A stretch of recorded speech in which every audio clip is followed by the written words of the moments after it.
পড়ছিলাম আমার আলাদিন, কলমে জাবিন ফোরকান, পর্ব সংখ্যা ৩। ডিজে আলাদিন, আসল নাম সাইবান আলাদিন। প্রফেশনের ক্ষেত্রে আলাদিন টাইটেলটাই ব্যবহার করতে বেশি স্বাচ্ছন্দ্য বোধ করে সাইবান। অন্য নামটা শুধুমাত্র কাছের মানুষদের জন্যই বরাদ্দ। তার অন্য অন্য নামটার জন্য অবশ্য সবসময় বন্ধু মহলে খোঁটা খেয়ে এসেছে সে।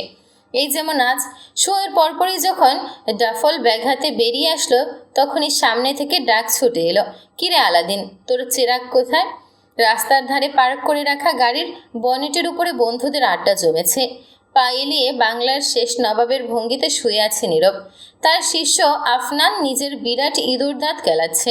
গ্রুপে তুলনামূলক ভদ্র সদস্য অনুরাগ গাড়ির দরজায় হেলান দিয়ে দাঁড়িয়ে আছে।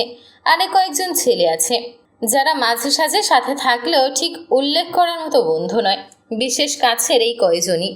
সাইবান নিজের আধভেজা চুলে আঙুল চালিয়ে গাড়িটার কাছে এসে দাঁড়ালো।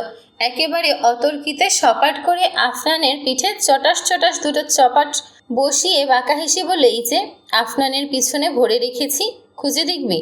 ৩ তওবা ৩ তওবা। আজকে উঠল নীরব। অপরদিকে নিজের পিছন ডলতে ডলতে আফনান আঙুল তুলে অভিযোগ জানালো, আমি শিওর এই বেটার জেন্ডারের প্রবলেম আছে। তোরা লিখে রাখ আমার কথা, পুরুষের শরীরের ভেতর আসলে ও একটা ভাইয়াপু। দাঁতের ঠোঁট কামড়ে আফনানের উপর ঝুঁকে এলো সাইবান। ঘাড়ে চিবুক রেখে বন্ধুর চোখে চোখে তাকিয়ে হঠাৎ করে তর্জনী তুলে ছুঁয়ে দিল সে আফনানের কপাল। সেই লম্বাটে আঙুল বয়ে নামলো ঘাড় অবধি। হিসি হিসিয়ে উঠে জিভে ঠোঁট ভিজিয়ে সাইবান গান ধরল, পরে না চোখের পলক টুং, কি তোমার রূপের ঝলক, হাই দোহাই লাগে মুখটি তোমার, একটু আঁচলে ঢাকো, আমি সেন্স হারাবো, ডেড হয়ে যাব, সেভ করতে পারবে না কেউ, কিস করে ফেলবে, এই কেউ ওকে থামা, ও আমাকে কিস করে ফেলবে। সাইবান নিজের মুখটা আফনানের কাছাকাছি নিতেই লাল টকটকে হয়ে বান্দা লাফিয়ে সরে গেল। ঠাস করে বাড়ি খেলো গাড়ির বডিতে। কোমর চেপে ধরে হাঁটু ভেঙে আধবসা হয়ে পড়ল সে রাস্তার মাঝে। বৃদ্ধাঙ্গুলে নিজের ভেজা ঠোঁট মুছে নিয়ে হাসতে হাসতে নীরবের দিকে তাকালো সাইবান। চেরাগ লাগবে তোর? বের করবো স্যালাইন? ও ভাই, আমাকে ছেড়ে দে, আব্বা কেঁদে পাচ্ছি। আমার গার্লফ্রেন্ড জানতে পারলে এবার আর ওকে কিছুতেই বিশ্বাস করাতে পারবো না আমি গেনা। দুহাত জুড়ে হাহাকার করে উঠল নীরব। তার সুন্দর নামটা সাইবান মুখে নেয় না। নীরব শব্দের ইংরেজি অর্থ সাইলেন্ট, কিন্তু সেটা বেশি সুন্দর শব্দ বলে পছন্দ না। সাইলেন্টকে বিকৃত করে সে বানিয়েছে স্যালাইন। এমন আজগুবি কাণ্ড তাদের বন্ধু মহলে একমাত্র সাইবানের দ্বারাই সম্ভব। সব থেকে সুদর্শন, সব থেকে মজাদার, সব থেকে জোকার, সব থেকে সিরিয়াস, সব থেকে রাগী, সব থেকে দয়ালু, সব থেকে আত্মার বন্ধু, সবটাই সাইবান আলাদিন। তোদের সারাদিন এসব ভাতরামি করা ছাড়া আর কাজ নেই ভাই। এতক্ষণে মুখ খুলল চুপচাপ সদস্য অনুরাগ। সাইবান ততক্ষণে নীরবকে ঠেলে গাড়ির বনেটে উঠে বসেছে। পকেট থেকে সিগারেট বের করে নীরবের কাছ থেকে লাইটার নিয়ে ধরাতে ধরাতে সে বলল, হ্যাঁ অনুরাগ দাদা, দরবেশ বলছেন বালকগণ, ফাতরামি করিও না, শুধু বলো ফা আর এগিয়ে যাও। জীবনে একটা ঠাডা পড়া আছাড় খাও। অট্টহাসির রোল পড়ে গেল চারপাশে। গড়াগড়ি খেলো এক একজন। গম্ভীর অনুরাগ অবধি হাসতে বাধ্য হলো। মাথা ঝাঁকিয়ে শেষমেশ সে সাইবানকে বলল, তুই কোনোদিন টায়ার্ড হোস না ব্রো। না ব্রো, কারেন্টে আমার শরীরে ছিনিমিনি করে। এইসব কারেন্ট হলো বিবাহ করার পূর্ব লক্ষণ। বিজ্ঞের ভঙ্গিতে কথোপকথনে যোগ দিল নীরব। সাইবান হাঁটুর উপর হাঁটু তুলে বসে সিগারেটে লম্বা টান দিয়ে ধূসর ধোঁয়া ছাড়ল বায়ুতে। তারপরে খিলখিল করে হেসে উঠল, বিবাহ? তাও আমি? খ্যাক। ও মা, এতে খ্যাক করার কি আছে? বিয়ে শাদী করবি না নাকি তুই? সারা জীবন কুমার থাকবি, নাকি আবার জীবনটা চেরাগের দৈত্যের সাথে কাটানোর প্ল্যান করেছিস? এতক্ষণে সম্মতি ফিরে পাওয়া আফনান বলল পাশ থেকে। সাইবান সিগারেটের পরপর কয়েকটা শোক টান দিয়ে আফনানের কাঁধে হাত জড়িয়ে কাছে টেনে বলল, দোস্ত শোন, এইসব বিয়ে শাদী হলো একটা স্ক্যাম, বুঝেছিস? কি সুন্দর মজার মজার লাইফ যাচ্ছে বল। কোনো দরকার আছে বিয়ে নামক শিকল গলায় জড়িয়ে সেটা অন্য একটা মেয়ের হাতে তুলে দেওয়ার? তাছাড়া আমি বিয়ে করব সবার পরে। তোরা যখন বাপদাদা হয়ে যাবি তখন আমি হব তোদের মেয়েদের সুগার ড্যাডি। কি ডেঞ্জারাস মাল। এই তোর সাথে আমার আজকে থেকেই ডিভোর্স। আটকে উঠে বলল নীরব। তাতে অট্টহাসি হেসে নিজের সিগারেটে মনোযোগ দিল সাইবান। অনুরাগ এবার হাততালি দিয়ে সবার দৃষ্টি আকর্ষণ করলো। ওকে গাইজ, রাত 3:30 বাজছে। কারো বাসায় যাওয়ার প্ল্যান আছে নাকি এখানেই টাল হয়ে থাকবেন? আগে ভাগে বলে দিচ্ছি, আমি কিন্তু পার্সেল করে আপনাদের সবাইকে যার যার বাসার দরজায় ডেলিভারি দিয়ে আসতে পারবো না। আগে অনেকবার ধরা খেয়েছি। কেলোর কীর্তি করবেন আপনারা, আর আপনাদের আব্বা আম্মা কাছে ধরা খাবো আমি। ওহো ওহো, অনেক হয়েছে মুরব্বি।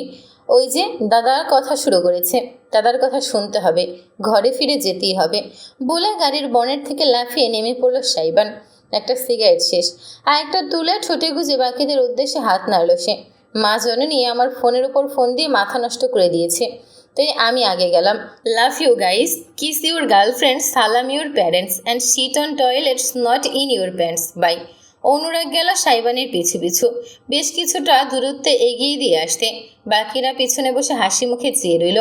এই ছেলেটার মাঝে অদ্ভুত ক্ষমতা আছে, হাসি বিলানোর ক্ষমতা, যা সবাই পারে না। সাইবান যখন বাড়িতে ফিরল তখন পূর্ব আকাশে আলো ফুটতে শুরু করেছে। কমলাভ রশ্মি ছড়িয়ে যাচ্ছে রংধনুর মতন। নিজের গাড়িটা সে গ্যারেজে পার্ক করলো। ঠোঁটে তখনও সিগারেট ঝুলছে। আজকে রাতের 3 নম্বরটা মাঝ রাস্তায় ধরিয়েছে। সিগারেট নিয়ে ভেতরে ঢুকলে তার অভিজ্ঞ ডাক্তার জননী আর আস্ত রাখবে না। সেই ভয়ে সে গাড়িতে বসেই পুরোটা ফুঁকে শেষ করে এরপরে বাইরে এলো। তার কন্ট্রোল বক্স, যন্ত্রপাতি, অন্যান্য জিনিস সব গাড়ির পিছনে আছে, সেসব পরে বের করা যাবে। আপাতত শুধু ডাফল ব্যাগটা নিয়েই বেরোলে সে। লম্বা একটা ঘুম দিতে হবে, শরীর আর চলছে না। হেলে দুলে শরীর বাজাতে বাজাতে বাড়ির দরজায় গিয়ে পৌঁছালো সে। রাতে দরজাটা বন্ধ থাকে তার কাছে, তাই সবসময় অতিরিক্ত চাবি থাকে। সেটা দিয়ে দরজা খুলে ভেতরে ঢুকে সাইবান অবহেলায় ডাফল ব্যাগটা ছুঁড়ে ফেলল সোফায়। নিজের জ্যাকেট খুলে নিতে নিতে এগুলো কিচেনের দিকে। তার জন্য ফ্রিজে সবসময় কোল্ড ড্রিঙ্কস বোঝাই করে রাখা হয়। খেয়ে মাথাটা ঠান্ডা করে একেবারে সোজা বিছানায় যাবে, এমন পরিকল্পনা থেকেই কিচেনের কাছে যেতেই মৃদু শব্দ কানে এলো সাইবানের। শীষ বন্ধ হয়ে গেল তার। কারো হেঁটে চলার আওয়াজ, সঙ্গে কাচের পিরিচে চামচ টোকানোর টুংটাং মিষ্টি ধ্বনি। তার মা সাধারণত এই সময় জেগে থাকে না, কাজের মেয়েটা থাকতে পারে। তেমন একটা পরোয়া না করেই কিচেনে ঢুকলো সাইবান। সামনের অপ্রত্যাশিত দৃশ্যটি তাকে ক্ষণিকের জন্য জমিয়ে দিল। কিচেন কাউন্টারের সামনে দাঁড়িয়ে আছে এক রমণী, হালকা গোলাপি সুতির শাড়ি জড়ানো শরীরে, চুলগুলো খানিকটা অগোছালো, শ্যামবর্ণ চেহারায় অদ্ভুত একটা মলিনতা। শরীরটা প্রয়োজনের তুলনায় একটু বেশি রুগ্ন। ফিনফিনে কবজিতে অতিরিক্ত বড় সাইজের চুড়ি দেখেই বোঝা যায় এক হাতে কাঁথায় মোড়ানো কিছু একটা ধরা, বাচ্চা বোধ হয়। অপর হাতে কাউন্টারের উপর রাখা একটা পিরিচ থেকে ছোট্ট ছোট্ট করে কাটা কিছু স্ট্রবেরি কাঁটা চামচ দিয়ে তুলে খাচ্ছে সে নিঃশব্দে। কোলের বাচ্চাটাকে আলতোভাবে দুলিয়ে যাচ্ছে শরীরের সাথে। সাইবান চেয়েই রইল দীর্ঘক্ষণ। তার উজ্জ্বল চেহারা হুট করে এক প্রকার প্রগাঢ় শীতল ছায়া ভর করল। একদম নির্বিকার ভাবেই সে বলে উঠল, ইরাম আপু। চমকে গিয়ে মুখ তুলে তাকালো ইরাম। খানিকটা প্রসারিত দৃষ্টিতে দেখল সামনে দাঁড়ানো ছেলেটাকে। না চাইতেও আপাতমস্তক পর্যবেক্ষণ করতে বাধ্য হলো। নিতান্তই কম বয়সী, আধুনিক গোছের তাগড়া যুবক। বেশভূষায় স্পষ্ট, একটা টি শার্ট আর ঢোলা কালো জিন্স পরনে, সেটার আবার হাঁটুর দিকটায় ছেঁড়া। ফ্যাশনটা চেনা ইরামের, রিপড জিন্স বলে ওটাকে। যদিও ছেঁড়া কাপড় পরার কোনো অর্থ ইরাম বুঝতে পায় না। ছেলেটার মুখটা তীক্ষ্ণ, একদম ক্লিন শেভড। ত্বকের রংটাও হলদেটে ফর্সা, ঠিক চন্দন কাঠের মতো। বাংলাদেশি প্রবীণদের জন্য এরকম আদর্শ চেহারা, যার জন্মের পরই হয়তো বলা হয়েছিল ঘরের চাঁদের টুকরো এসেছে। বাড়াবাড়ি রকমের পুরুষালী সৌন্দর্য, যা একদম পছন্দ নয় ইরামের। হালকা ভেজা চুলগুলো তার কপালে ছড়িয়ে আছে, তাতে ঢাকা ভ্রুতে স্পষ্ট জলজল করছে একটা ধাতব রিং। আইবুড়ো পিয়ার্সিং, আর একটা অপছন্দের জিনিস অরণ্যর পরে এই একটা মানুষ যার বাহ্যিক অবয়ব ইরামকে কেমন যেন দমবন্ধকর অনুভূতি দেয়। আগে এতটা হতো না, তবে অরণ্যের সাথে সংসার করার পর জিনিসটা বেড়ে গিয়েছে, ট্রমার মতন। নিজের অস্বস্তিগুলো চেপে ইরাম হালকা গলায় বলে, ভালো আছো আলাদিন? সাইবানের দুহাতের মুঠোয় শক্ত হয়ে এলো। তাকে এই নামটায় বাড়িতে কেউ ডাকে না, কারণ ছোটবেলা থেকেই খ্যাপানোর হম্বিতম্বি করতো সে। তাই পরিবারের চেনা পরিচিত সকলেই তাকে সাইবান বলেই ডাকে। পারিবারিক সদস্যদের মধ্যে একমাত্র ইরাম মেয়েটাই তাকে আলাদিন বলে ডাকে। অনেকবার মানা করেছে সে, অথচ মেয়েটি বারবার তাকে বলে এসেছে এই আলাদিন নামটা নাকি সুন্দর। আপনাকে দেখতে পাবো ভাবিনি, মুন্সিবাড়িতে বেড়াতে এসেছেন? বলতে বলতে হেঁটে ফ্রিজের কাছে গেল সাইবান। ভেতর থেকে একটা কোল্ড ড্রিঙ্কসের ক্যান বের করে চমক দিল। কৌতূহলী দৃষ্টিতে পিছনে তাকালো। যেখানে দাঁড়িয়ে আছে ইরাম, তার বুকে অতি যত্নে ঠেকিয়ে রাখা ছোট বাচ্চাটার মুখ দেখা যাচ্ছে না। অথচ হঠাৎ করেই সাইবানের দেখতে ইচ্ছে করছে। না, বেড়াতে এসেনি, থাকতে এসেছিলাম। থাকতে পারিনি, তাই চলে যাচ্ছিলাম। তখন খালামণির সাথে দেখা, সেই নিয়ে এসেছে তোমাদের বাসায়। ইরামের অতি সহ্যভাব শুনে চমক দেওয়ার মাঝপথে কেসে উঠল সাইবান। সে আজ করতে পেরেছিল ঘটনা কিছুটা এমনই হবে। ওই বাড়ির মানুষগুলোর সঙ্গে তার পরিবারের সম্পর্ক বিশেষ ভালো নয় বহু বছর যাবৎ। সাইবান স্কুলে থাকতে ইরাম এই বাড়িতে আসা যাওয়া ছেড়ে দিয়েছিল। আজ এসেছে, তার মানে ঘটনা গুরুতর কিছু। তবে এইভাবে স্বীকার করে নেবে সেটা সাইবান আন্দাজ করেনি। কয়েক মুহূর্ত সে বুঝতে পারল না সে কিভাবে ইরামের সাথে কথা বলবে। 5 বছরের বেশি হয়েছে তার ইরামের সঙ্গে কথা হয় না। বিয়েতে অবশ্য নিমন্ত্রণ পেয়েছিল, মায়ের জোরাজুরিতে গিয়েছিল 1 ঘন্টার জন্য। অন্য অন্য অতিথিদের মাঝে দূর থেকে এক পলক বউ সাজে ইরামকে দেখেই চলে এসেছে, এইটুকুই। বিয়ের পর তো একদমই যোগাযোগ হয়নি। সত্যি বলতে ইরামের অস্তিত্ব সে ভুলেই গিয়েছিল প্রায়। আজ দেখে একে অপরকে কেমন যেন অপরিচিত লাগছে। সে নিশ্চিত ইরামেরও তেমনটাই লাগছে। থাকতে এসেছেন মানে? আর ওটা আপনার বাচ্চা? তর্জনী তুলে ইজানের দিকে ইঙ্গিত করল সাইবান। ইরাম এবার সোজা হয়ে দাঁড়ালো। বুকে লেপ্টে থাকা আধঘুমে ইজানকে আরেকটু তুলে ভালোভাবে ধরে জানালো ওর নাম ইজান। ও, ম্যাচ করেছে আপনার সাথে। ইরাম, ইজান, থ্যাঙ্কস। থাকতে এসেছেন এটার অর্থ বললেন না? আপনার হাজবেন্ড কোথায়? আমাদের 3 মাস আগে ডিভোর্স হয়ে গিয়েছে। আরেক দফায় ঝটকা খেলো সাইবান। আজ তার সাথে হচ্ছেটা কি? এই ইরাম মেয়েটা কি পণ করে এসেছে তাকে অবাকের উপর অবাক করবে? নিজের ডিভোর্সের কথাও কেউ এত স্বাভাবিকভাবে কেমন করে বলে? এই তাহলে কারণ মুন্সিবাড়িতে তার জায়গা না হওয়ার। বাকে একটি হাসি ফুটল সাইবানের ঠোঁটে। একদম হঠাৎ করেই সে বলল, আপনি তাহলে ফাইনালি বুঝতে পেরেছেন অসহায়ত্বের মানে? ভ্রু উঁচু হলো ইরামের। সাইবানের কথার ধাঁচটা তার ভালো লাগেনি। ইজানকে কাঁথায় আড়াল করে নিয়ে সে সরাসরি তাকালো ছেলেটার দিকে। তুমি কি বলতে চাইছো আলাদিন? পরিষ্কার করে বলো। এটাই যে মানুষের জীবনে এমন একটা সময় আসে যখন সব কিছু থাকার পরেও মনে হয় তার কাছে কিছুই নেই। নিরেট একাকিত্বর ভয় তাকে ঠুকরে শেষ করে। সাইবান দুহাত মেলে খানিকটা নাটকীয় ভঙ্গিতে বলল। তার ঠোঁটের কোণে হাসিটা ক্রমশ বিস্তৃত হলো। সুচারু চোখে ইরাম এক নজর আড়ালে থাকা ইজানকে দেখে সে যুক্ত করল, আপনি অবশেষে একাকিত্ব টের পেয়েছেন। যাই হোক, এনজয় দ্য নাইট। আমার ভীষণ ঘুম পাচ্ছে। ভাগ্যে থাকলে পরে দেখা হবে। 2 হাতে স্যালুট ঠুকে শীষ বাজিয়ে বেপরোয়া ভঙ্গিতে কিচেন থেকে বেরিয়ে গেল সাইবান। ইরাম নিজের জায়গায় স্থির দাঁড়িয়ে ছেলেটার চলার পথে তাকিয়ে রইল। সাইবানের শেষ কথাগুলো তার ভেতরে কোথাও একটা আঘাত করেছে। যেন ছেলেটা কোনো কারণে ইরামের উপর রেগে আছে, যার সাথে ঠিকমতো কথাই হয়নি বহু বছর যাবৎ। তার অজানা ক্রোধের কারণটা ইরাম হাজার ভেবে উন্মোচন করতে পারল না। বেশি ভাবারও সময় অবশ্য পেল না। ইজান কেঁদে উঠতেই ছেলের দিকে মনোযোগী হতে হলো তাকে। দুপুরবেলা এমনিতে শো শেষ করে এসে সাইবান সন্ধ্যার আগে ঘুম থেকে ওঠে না। তবে আজ দুপুর 2টার দিকেই তার ঘুম ভেঙে গেল। অনেক চেষ্টা করলেও পুনরায় ঘুম ফিরিয়ে আনা গেল না। তাই উঠে পড়ে একটা লম্বা গোসল সেরে সে নিজের রুম থেকে বের হলো। ভীষণ ক্ষুধা লেগেছে। গত প্রায় 12 ঘন্টা যাবৎ পেটে কিছুই পড়েনি। দ্রুতই সে ডাইনিং রুমে চলে এলো। জানে খাবারের আয়োজন হবে আজ। না হলেও অবশ্য তার জন্য সবসময় হটপট ভর্তি থাকে। আজও ব্যতিক্রম নেই। টেবিল ভর্তি সুস্বাদু খাবারের পদ। ভাত, খিচুড়ি দুটোই আছে, কারণ সাইবানের খিচুড়ি পছন্দ। ডিম ভাজা, মুরগির তরকারি, খাসির কাবাব, সালাদ আর আচার। আরও কিছু ছোটোখাটো শাকসবজির পদ আছে যেসবের প্রতি মনোযোগ দেওয়ার প্রয়োজন বোধ করল না সাইবান। চেয়ার টেনে ধপাস করে বসলো সে। দ্রুতই প্লেটে পাহাড়ের মতো খিচুড়ি বেরিয়ে নিয়ে আমের আচার দিকে হাত বাড়ালো। অপর পাশের চেয়ারে বসে ছেলের কর্মকাণ্ড দেখলেন ডাক্তার সামিয়া মুন্সি। হাসপাতালের ইমার্জেন্সি থেকে তিনি 8 ঘন্টা আগেই ফিরেছেন। বিকেল নাগাদ আবার চলে যেতে হবে বিধায় পরিপাটির শাড়ি বদলাননি। চশমার আড়াল থেকে ভ্রুকুটি করে তিনি দেখলেন কিভাবে সাইবানের ভেজা চুল বেয়ে টপটপ করে পানি গড়াচ্ছে। কতবার বলেছি গোসলের পর ভালো মতো মাথা মুছতে হয়, নতুবা ঠান্ডা লাগবে। নিজে উঠে গেলেন সামিয়া। রুম থেকে তোয়ালে নিয়ে এসে মায়ের কথার পাত্তাই না দেওয়া ছেলের মাথায় চাপলেন। ধীরে ধীরে সযত্নে মুছে নিতে লাগলেন। শুকিয়ে এলো চুলের পানি।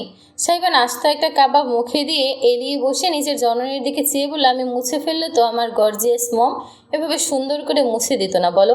একজন বিউটিফুল লেডির হাতের ছোঁয়া থেকে নিজেকে বঞ্চিত করতে চাইছি না। হাতের ছোঁয়ার মাঝের মধ্যে তোর গালে পড়লে ভালোই হয় বল। তাহলে যদি ফোনটা কল করার জন্য খোলা পাওয়া যায়। মম, তুমি বোঝো না, তুমি না ডাক্তার। এই দেখো, আমি ফোন বন্ধ করে ফেলে তোমার টেনশন হয়। সেই টেনশনেই তোমার রক্ত সঞ্চালন বাড়ে।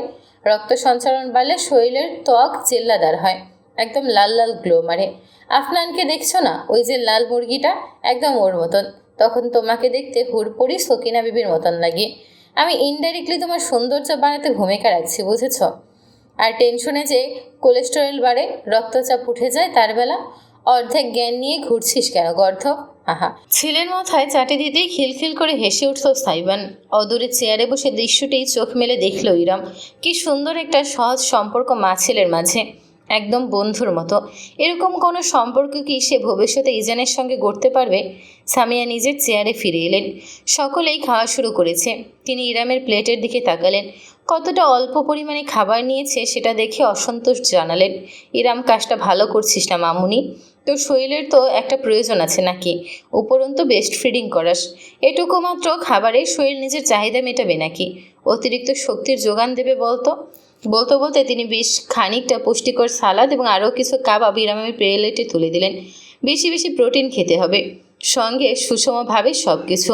তোর চেহারাই বোঝা যাচ্ছে প্রেগনেন্সিতে অপুষ্টিতে ভুগেছিস। না খালামণি, আমি ঠিক আছি, খাচ্ছি, আস্তে করে জবাব দিল ইরাম। সাইবার নিজের প্লেটের খিচুড়ি চামচ দিয়ে খেতে খেতে একবার আর চোখে ইরামকে দেখলেও বিশেষ কোনো মন্তব্য করল না। সামিয়া খাবার বেড়ে দেওয়া সুগন্ধাকে বললেন, সুগন্ধা, আমি চলে যাওয়ার পর মনে করে কিন্তু সন্ধ্যায় ইরামকে হালকা নাস্তার সঙ্গে ফল দিবি, খানিকটা দই রাখবি সাথে, যেন পারফেক্ট ব্যালেন্স থাকে। আর করিমকে আমি বাজারে পাঠিয়েছি, এলে চেক করে দেখিস লিস্ট ধরে কিছু ফর্মুলা মেক লিখে দিয়েছি, ওগুলো এনেছি কিনা। ঠিক আছে আম্মা, আপনি একটুও টেনশন নিয়েন না, আমি সব সামলাই নিব। কথোপকথন শুনে কান খাড়া করে ফেলল ইরাম। দ্রুত বলল, নানা খালামণি, এত কিছু করতে হবে না তোমাকে। ইজান ঘুমিয়েছে, ওর ঘুম ভাঙলেই আমি চলে যাব। কোথায় যাবি? খালার প্রশ্নে থমকালো ইরাম। চোখ পিট পিট করে খানিকটা দ্বিধা নিয়ে শেষে উত্তর করলো, ঠিকানা তো একটা হবেই, তাই না? আমার আগের ম্যাচটা খুব সম্ভবত এখনো খালি আছে, না থাকলেও সমস্যা নেই। রুমমেট মেয়েটা ভালো, ওর সাথে কয়েকটা দিন থাকা যাবে। তুমি চিন্তা করো না, আমি ব্যবস্থা করে ফেলবো। আজীবন তো সবার জন্য ব্যবস্থাই করে এসেছিস, আর কত? ইরাম হাতের মুঠো শক্ত করে ফেলল। নিজের প্লেটের দিকে চেয়ে বলল, আর কারো কথা জানি না, কিন্তু আমি সত্যি কারো উপর বোঝা হতে ইচ্ছুক না খালামণি। তুমি আমাকে তোমার বাসায় একটা রাত থাকতে দিয়েছ, এই কৃতজ্ঞতা আমি কেমন করে মেটাবো জানি না। আমায় আর ঋণী করো না। যার আপন মানুষেরাই দায়িত্ব এড়িয়ে গিয়েছে তার প্রতি তোমার কোনো কর্তব্য নেই।